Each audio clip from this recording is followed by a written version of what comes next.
Mr. Wolfgang Platz with us to talk to us about is testing at the speed of DevOps. And a brief introduction about him. He brings over 20 years of technology experience to Tricentis. He is founder and chief product officer at Tricentis. He co-founded Tricentis in 2008 as a testing consultancy and laid the cornerstone for the development of our enterprise software testing product, Tosca Test Suite. Today, he is responsible for global product management, R&D, and delivery of product-related support and services to our customers. So from an entrepreneur to a very successful tester, you have the man himself. Over to you.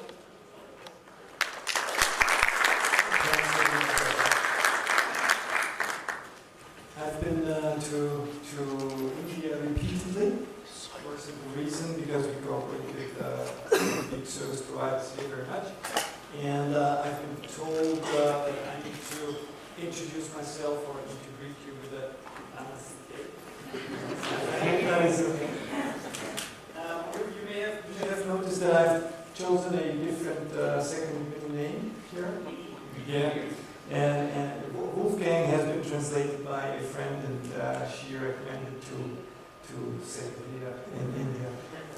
Okay, so having that said, let me give you a very brief introduction of who Tricentis is, because there still might be some here that do not know us. We are a global company. We are about 180 people. Our headquarters is in Vienna, right in the heart of Europe. We originally come from the DACH region, from EMEA, but we have expanded our footprint into Asia-Pac and into the United States quite successfully. We are very excited about the latest developments that we face. We're really on the rise. As you learned already, I founded the company, and I actually founded it twice. I founded it in 1997 as a services company, delivering boutique services in the software quality assurance space, and I had this engagement going on test automation. Tried all the tools, failed with the maintenance trap, as you all did, and had to develop a framework, and all of a sudden this became bigger and bigger and bigger, and then this was the birth hour of Tosca. And in 2007 there was enough momentum to really switch into a product company, which we are now. We are very excited about our positioning with the analysts. There's going to be a new Magic Quadrant coming out within the next couple of days, and I'm not supposed to tell you how we are positioning there, because Gartner does not allow that. So, but I'm very convinced that you're going to hear a lot more of us within the next couple of weeks. So, having that said, let's jump right into the topic. Enough introduction. I'm going to start with bad news. Okay, and then let's see how we can resolve them. The bad news is actually, I put a quote up here, and I've received significant confirmation regarding this quote from the GSI partners that we deal with. It says by 2020, services providers will be either out of business or they will have changed completely. And I think that is a very, very true statement. And let's have a look at that in more depth and detail. So, first of all, we have seen the service providers on a dramatic rise. It's been a super successful model that we have seen within the last 20 years. And what that model was about is, you all know that there was the traditional cost of labor, especially in the Western Hemisphere, that now could have been substituted by people, especially from India, at a better rate. We call that labor arbitrage, and what people got was a cost improvement by 60%. So that is an astonishing number, that is fantastic. The matter of truth is that this journey is not over. As a matter of fact, it has just begun. But it's going to look different, because labor arbitrage has come to an end. Right? What we now need to do is we need to provide something that is called digital labor, And the requirement on digital labor is even more dramatic than the requirement was on labor arbitrage. The predictions that we see from a series of analysts is that you need to be another 70% better.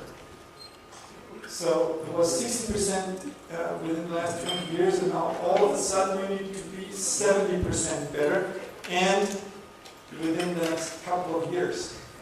So the question really is how you can go to that. Quite obvious, it's not going to work with offering the services that you do today.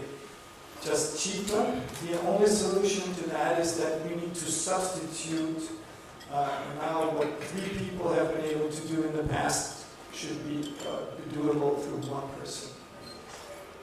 So we need to have a dramatic increase of efficiency. And I'm going to come to that in more depth and see how we can get to that and what we think the future of testing is going to look like under these circumstances.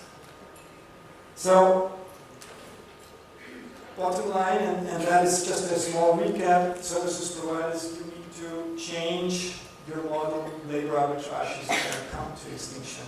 And you all know that, right? You know about the attrition that the companies are facing. You know about the increase in salary. It's going to be more challenging. There's 3 things I want you to take with you. 3 things that are the core topics of this presentation. And I'm only pointing to 3 things because usually people cannot take more than 3 things home. If you can take these 3 things home, I'm going to be more than satisfied. Number 1 is continuous testing is a must. And I'm going to explain why that is the case. Number 2 is do the right things and do them right. So we're gonna have a look at that. And number 3, manual testers become automation specialists. So let's check that. Continuous testing is a must. It's all starting with the digital disruption, and we have heard about this today. We have heard it in the very beginning of this conference today in the morning session. The digital world is approaching. It's called digital evolution, revolution, transformation, disruption, you name it. The most important thing about digital is mentioned in the quote underneath, and you see the word in the middle of the last sentence is agility. Okay? And this is something we see everywhere. Agility is on the rise. What agility has been to development needs to be extended into operations. So it doesn't make sense if you have a super agile development, but you're not able to bring these things to your customers. That's what DevOps talks about. The agility of development is extended on the operation side. And we think that there is a very, very vital bridge in the middle, a crucial bridge in the middle, which is continuous testing. Without continuous testing between development and operations, you're not going to get to the digital enterprise that you need to form. I don't know if you're familiar with Gartner's perspective on that. I will briefly recap that. Gartner is talking about different flavors of systems. They talk about systems of innovation, systems of differentiation, systems of record. So the systems of record is the backbone operation. It's like SAP, your core banking system, your core insurance system, that. Whereas the system of innovation on top is where you engage with customers. It is your mobile application, your net banking application. In the middle, there is the systems of differentiation, but nobody can really tell what the difference is, right? So let's just stick with the top level innovation and the record on the bottom. And what Gartner says is that there is 2 different modes of development of IT that you need to apply to them. It's mode 1, which is more on the traditional side, when you have a focus on the systems of record. And it's going to be mode 2, which is more on the agile side, when you have a focus on the systems of innovation. And what Gartner also tells us, there is nothing in between.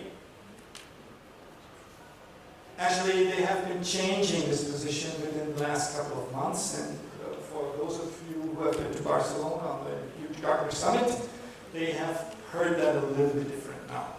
All of a sudden, there is something in between.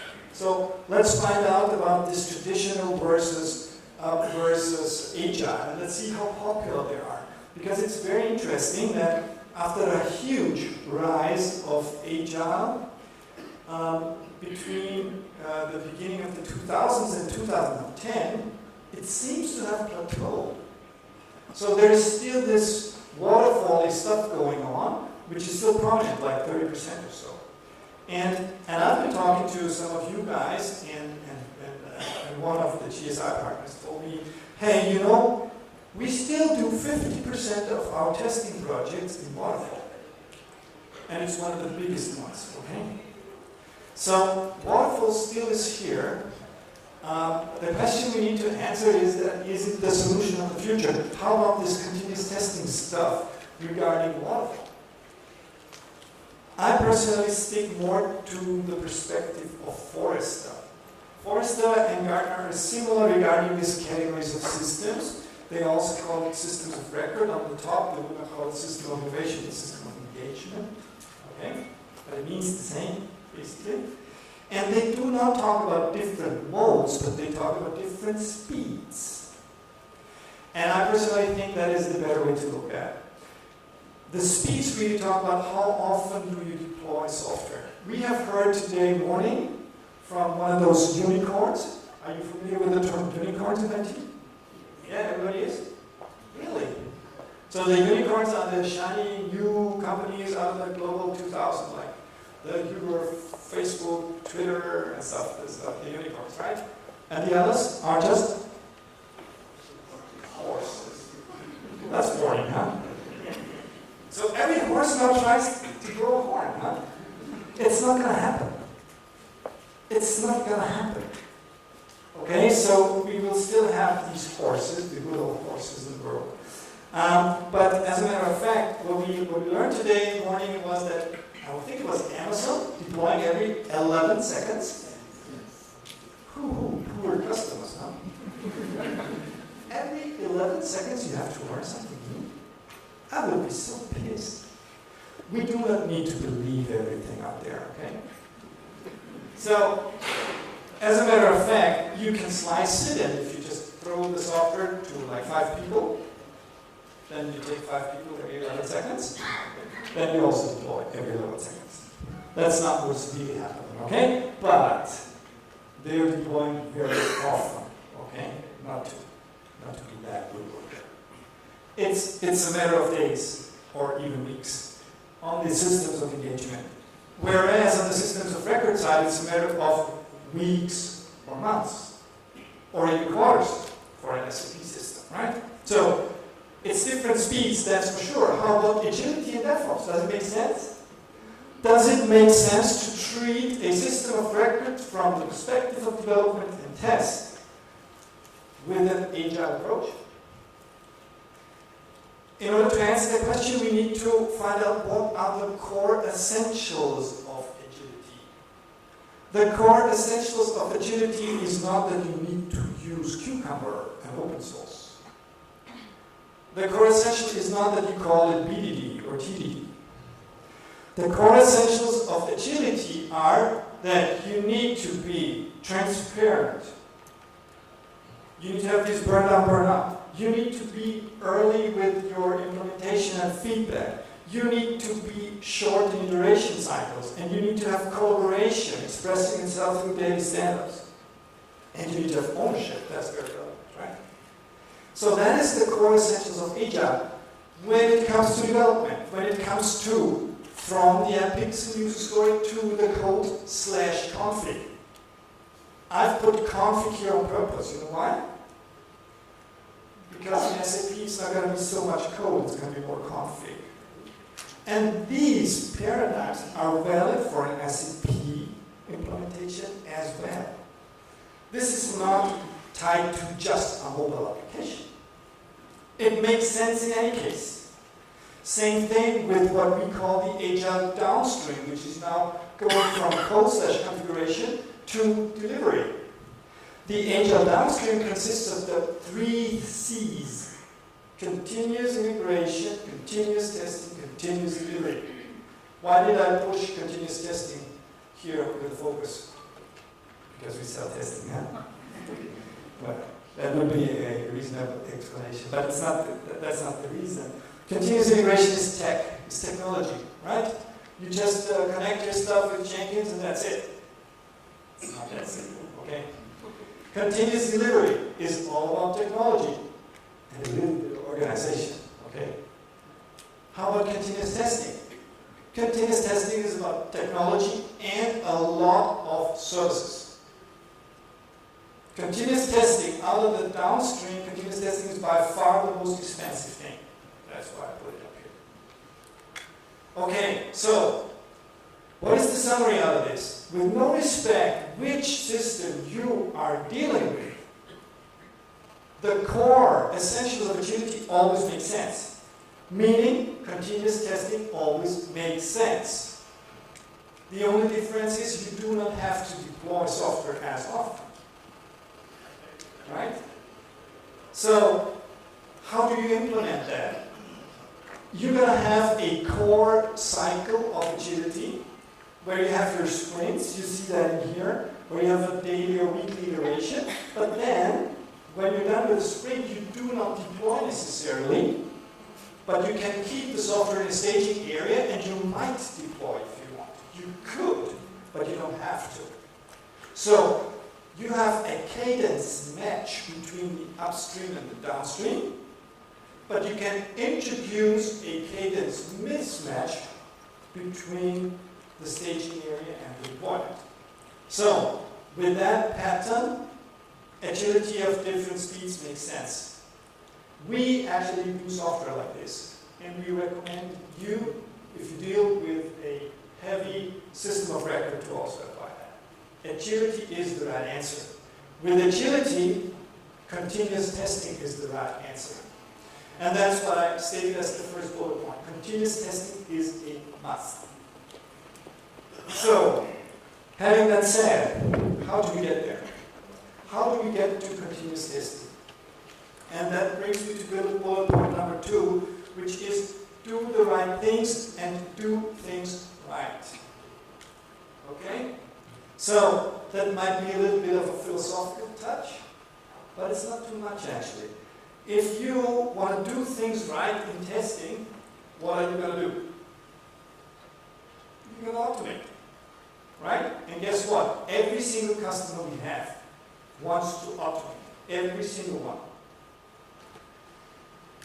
The danger that we see with automation right away is something that one of the GSI partners has put on as a quote here. Just do the mess for less. Is that the solution? Right? Take your 600,000 test cases that have been manual and now automate them all. Let's do the mess for less. We believe that this is not a good idea, because every single test case that is here in vain is a pain.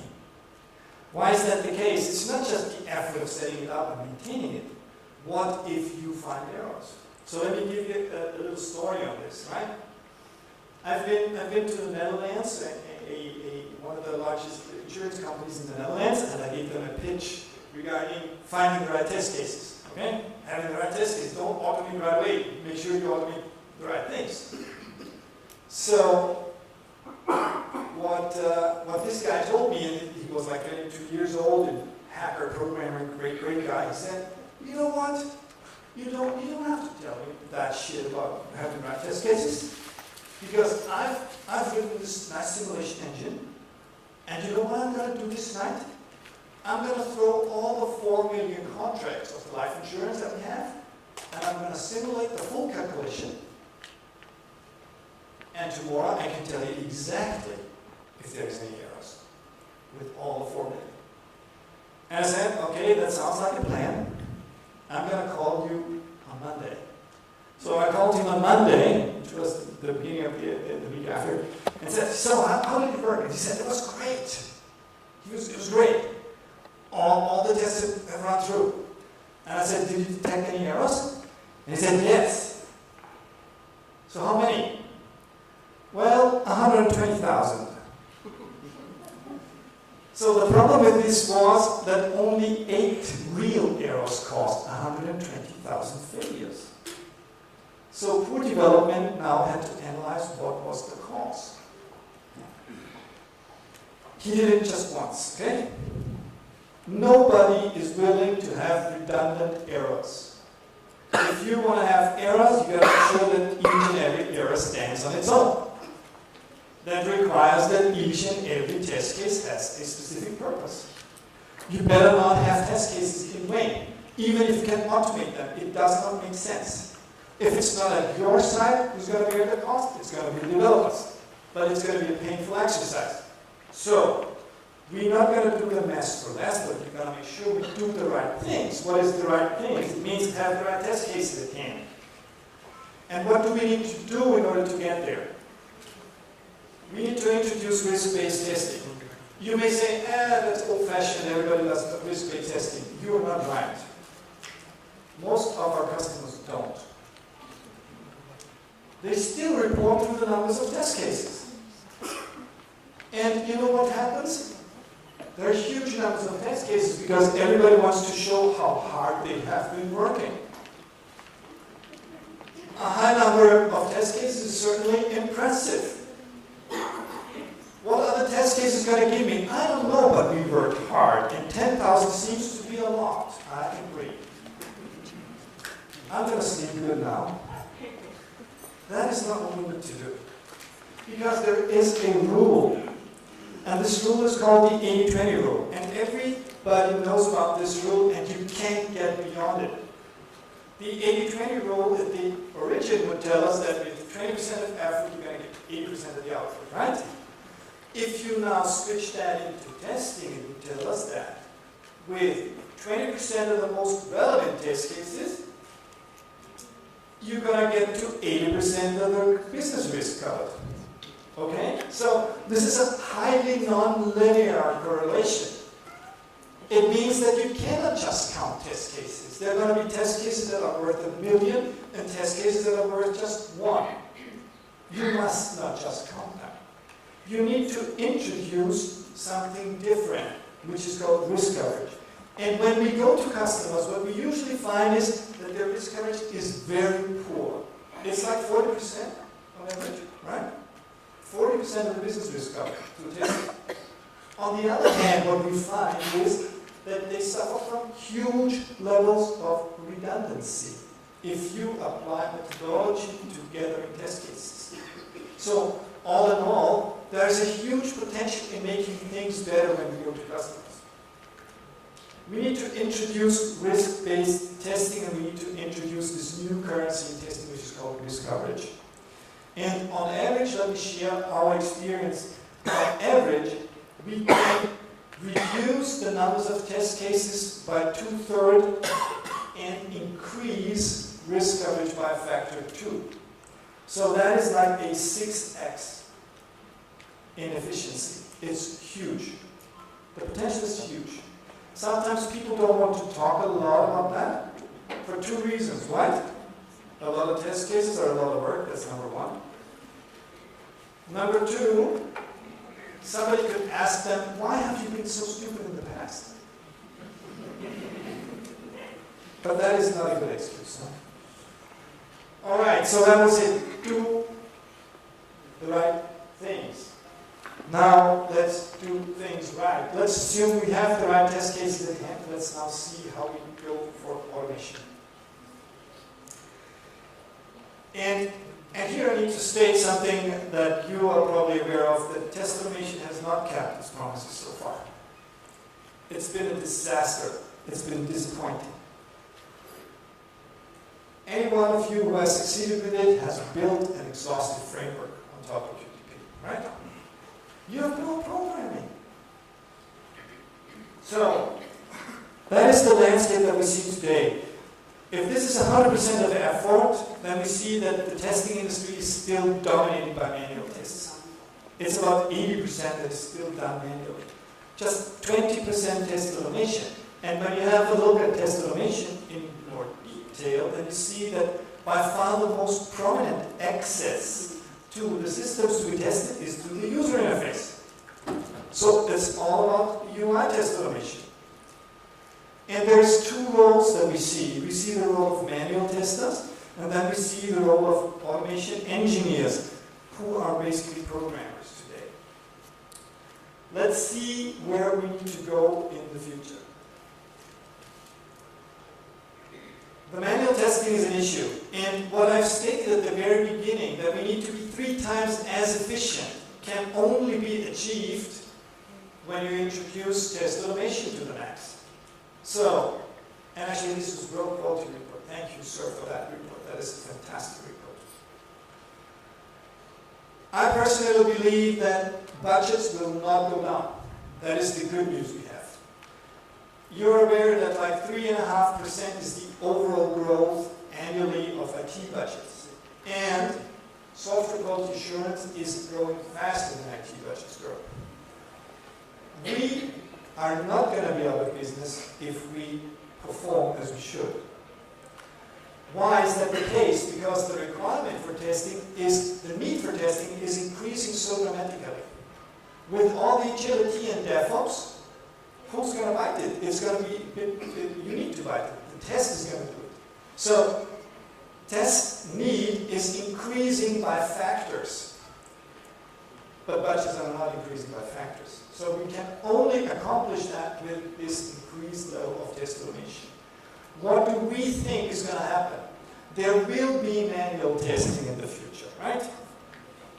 I'm not agreeing with number 1 today in the morning. There will be manual testing, but number 2 today in the morning, you've been listening, right? That was about art and science.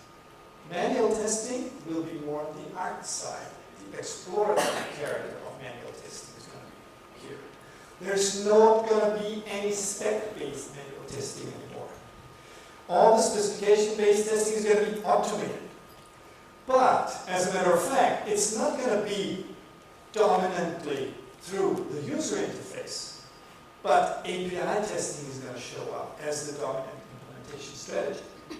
And it's API testing actually in conjunction with service virtualization. And when I showed this picture to one of the analysts, he said, hey, service virtualization, this is an infrastructure stuff, right? It's got nothing to do with testing. I do not agree fully to that when it comes to orchestrated service virtualization. Orchestrated service virtualization is really checking business processes. And I want to introduce, and I want to recommend you to visit our booth and invite you there to have a look at that, how that is working. All in all, we expect that 85% of the testing is going to be automated. And out of these 85, it's going to be just like 10% on the UI. So what you see here is not even correct regarding the scaling. Though there are some technologies where you still need to do heavy UI testing. For instance, SAP. Why that? Because these guys have forgotten to write a good API. That's going to change. It's going to change soon. All right. So let's just compare the efficiency of UI testing and API testing in order to tell you why I'm so convinced that API testing is going to make it. If we had 100% of effort with UI testing on setup, maintenance, and runtime, let's find out where API testing is going to be.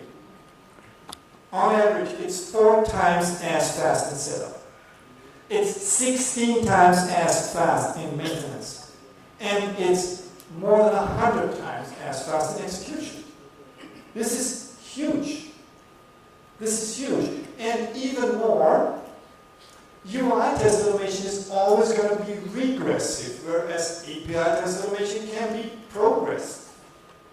That is a huge advantage when you go into continuous testing. So let me be even more blunt. Without API test automation, you're never going to get to continuous testing. It's not going to happen. Rethink the strategy. Don't jump onto the browser through Selenium. Well, it is a strategy, but it shouldn't be the only one. Make sure you test the application service business logic through the web services interface, okay? And make sure you do like 80% of the testing through this interface and not through the browser. I know everybody goes for the UI.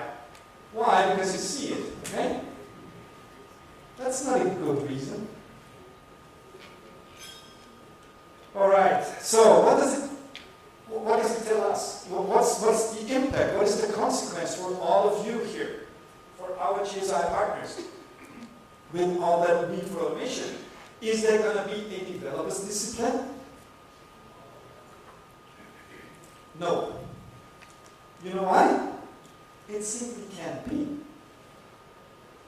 When I talk to our GSI partners, let me pick one. 20,000 manual testers. 20,000 testers in total today. Out of that, 18,000 do manual testing. And 1,800, 10% of this, they do test automation, programming.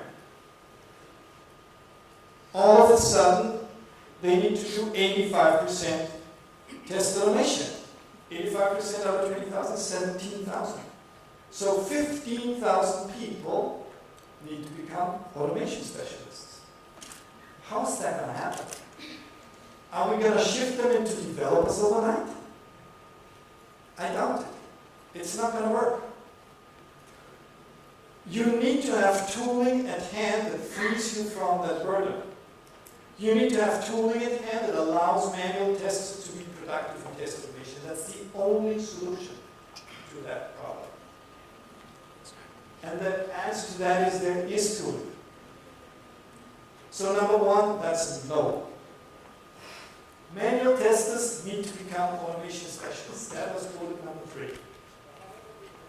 And the way we see it is that if you need to cover this 85% in test automation, we will have 2 different roles that appear now. The former manual testers that now are automation specialists and the automation engineers. And you see there is a certain ratio, like one automation engineer will be able to serve 10 specialists. The automation engineers will be set the basis for the automation specialists to succeed. The automation engineers will be the ones. Manual testers won't be out of job because they're gonna go for test automation. You learn that you need to learn. Yes, that is true. Today morning, he said you need to learn, constantly learn. That is what you need to learn. Manual testers need to learn test automation on the right tool basis. They do not need to become programmers. Automation engineers are not going to lose their job. They're just going to be able to leverage their skills so much better because they're going to provide the basis for the automation specialists. So the key to that is that you present all the test automation from a business review perspective, with no respect if you're automating a UI or you're automating an API. And come to our booth, we're going to show you how that works. So expect the modern tools to help you in this transition. It's hugely beneficial. This is an example from a very large Bank of America. I'm not supposed to say the name. 6x efficiency in test automation if you apply these principles. That was it. Number 1, continuous testing is a must. Do the right things, do them right. Manual testers become automation specialists. Thank you.